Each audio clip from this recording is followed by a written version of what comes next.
grabbing some water. My friends half-jokingly complained, "We thought you'd forgotten us now that you have a boyfriend. We were almost too scared to ask you out." I quickly apologized and promised, "I'm so sorry. It won't happen again. Call me for anything you guys do." "That's more like it. Come on, let's go chill at a coffee shop and catch up." When I was with Liam, I always tried to fit into his circle, but without realizing it, I drifted away from my own friends. Every day revolved around him, putting him first in everything. Looking back, I realized how foolish I'd been.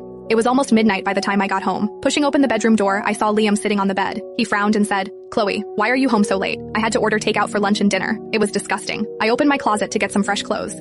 I ate out today too. The food was pretty good, not worse than homemade. Liam's eyes widened in surprise. "Didn't you used to say you'd cook for me every day and not let me eat takeout because it's unhealthy?" I was wrong. Living in this day and age, if you can't cook, you have to get used to the taste of takeout. A flicker of anger crossed Liam's eyes. "You still say you're not angry? You were out all day, not a single call, not a single text, and you didn't come back to cook," I calmly said. "I'm really not angry. I was just catching up with friends and my phone died." Seeing my composure, Liam abruptly threw off the covers, stormed out of bed, and grabbed me as I was about to leave, his voice rising. "Can you stop being so petty? I told you, we're just like brother and sister. What exactly are you trying to start?" "Chloe, my patience has its limits." I pulled my hand free. "I'm not starting anything. I'm tired. I'll sleep in the guest room tonight." With that, I took my clothes and went to the bathroom, ignoring Liam's shouts behind me. That night, I had a rare, full night's sleep. Liam was a restless sleeper and always kicked off the covers. When I used to sleep with him, I'd wake up several times in the middle of the night to cover him. The next morning, Liam sat in the living room, arms crossed, a dark look on his face. I knew he was waiting for me to apologize, to sweet-talk him into a good mood. Before, whenever he was upset, regardless of whether it was my fault, I would humble myself and beg for his forgiveness. Then he would demand a list of things, and only after I complied with each one would he grudgingly forgive me. For years, it had always been this pattern. I was tired of it. I ignored him, washed up, and left. I had something important to do today.